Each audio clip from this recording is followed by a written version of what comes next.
తన్నేల్ teaser ఎట్లుంది కాదు essence రెండు ఒకటేలే. ఫస్ట్ ఆఫ్ ఆల్ చందు మొండెడ్డి గారు చాలా థ్యాంక్స్ అబ్బా నా కోసం ఈ సినిమా తీసినందుకు.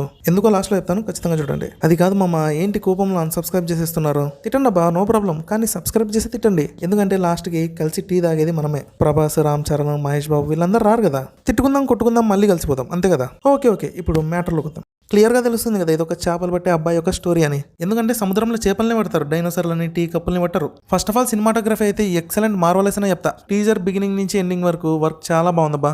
ప్రతి సీను, ప్రతి షాట్ మైండ్ బ్లోయింగ్ అంటారు కదా, ఆ డైలాగు దీనికి బాగా సెట్ అవుతుంది. నిజంగానే కెమెరా యాంగిల్స్, షార్ట్స్ అయితే బాగా తీశారు. ఆ నాగ చైతన్య లుక్ కూడా నాటుకోడి లాగా నాటుగా ఉంది. ఆ హెయిర్ లేదా గడ్డము సేమ్ ఒక చేపలు పట్టే వాళ్ళలాగే ఉన్నాడు. అదే కరెక్ట్ గా డిజైన్ చేశారు అంటున్నా. అండ్ మీరు తన హెయిర్ ని బాగా అబ్జర్వ్ చేస్తే అక్కడక్కడ బ్రౌన్ కలర్ కనిపిస్తుంది. దీనివల్లే మనోడికి ఒక రా లుక్ అనేది వచ్చింది. అంతే కదా, బాగా మెయింటైన్ చేసే వాళ్ళ హెయిర్ అయితే బ్లాక్ గా ఉంటుంది.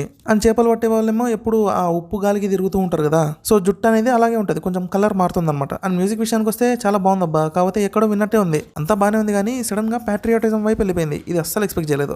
ఏముందబ్బా, మన చేపలు పట్టే వాళ్ళు మన ఇండియన్ వాటర్స్ ని దాటి పాకిస్తాన్ వాటర్స్ లోకి ఎంటర్ అయింటారు. ఏదో బై మిస్టేకో లేకపోతే ఏదైనా స్పెసిఫిక్ రీజన్ వల్ల. టోటల్ గా 22 ఇండియన్ ఫిషర్మెన్ పాకిస్తాన్ వాటర్స్ లోకి ఇల్లీగల్ గా ఎంటర్ అయింటారు. ఇంకా ఆ పాకిస్తాన్ వాళ్ళ గురించి తెలిసిందే కదా, ఇండియన్స్ ఎప్పుడెప్పుడు దొరుకుతారా, ఎప్పుడెప్పుడు సాగకూడదామనే ఉంటారు. సో అక్కడి నుంచి మన వాళ్ళు ఎలా బయటికి వచ్చారు అన్నదే స్టోరీ ఉంటుంది మాక్సిమం. సో ఇక్కడ కూడా మన వాళ్ళ దగ్గర స్పెసిఫిక్ రీజన్ ఉన్నా కూడా వినకుండా కొడుతూనే ఉంటారు. అండ్ మధ్య మధ్యలో హీరోయిన్స్ తో రొమాన్స్, పాటలు ఇవన్నీ ఉంటాయి. యాక్చువల్ గా ఇది ఒక రియల్ స్టోరీ అనమాట. 2018 లో జరిగింది. నాకు తెలిసి మూవీలో ఇంటర్వెల్ సీన్ అప్పుడు మన వాళ్ళు పాకిస్తాన్ లోకి ఎంటర్ అవుతారు, అదే పాకిస్తాన్ వాటర్స్ లోకి. చూద్దాం మరి సినిమా ఎలా ఉండబోతుందో. అండ్ ఇంకోటి బా, నాగ చైతన్యని యాక్టింగ్ విషయంలో ట్రోల్ చేయాల్సిన అవసరమే లేదు. ఎందుకంటే తను బాగా చేస్తాడు. కామెడీ రోల్, సీరియస్ రోల్ అన్ని బాగా చేస్తాడు. అండ్ ఇప్పుడు ఫస్ట్ టైం కంప్లీట్ ఊర మాస్ రోల్ అయితే కనిపించాడు. అండ్ నో డౌట్ సినిమా కూడా ఊర మాస్ లెవెల్లో ఉంటుంది. నేను కూడా చిన్నప్పుడు చేపల్ని భలే పట్టావన్నబ్బా. ఈ టీజర్ చూశాక నా చిన్నప్పుడు చేపలు పట్టడమే గుర్తొచ్చింది. థ్యాంక్ యూ చందు గారు, ఈ సినిమా నా కోసమే తీసినట్టుంది. యాక్చువల్గా నేనే పర్సనల్గా మీకు కాల్ చేసి ఇలాంటి ఒక సినిమా తీయండి అని చెప్దాం అనుకున్నాను, కానీ మీ ఫోన్ నెంబర్ నా దగ్గర లేదు కాబట్టి కొంచెం కుదరలేదు. ఏదైతే నేను లేబా, నా కోరిక తీర్చారు.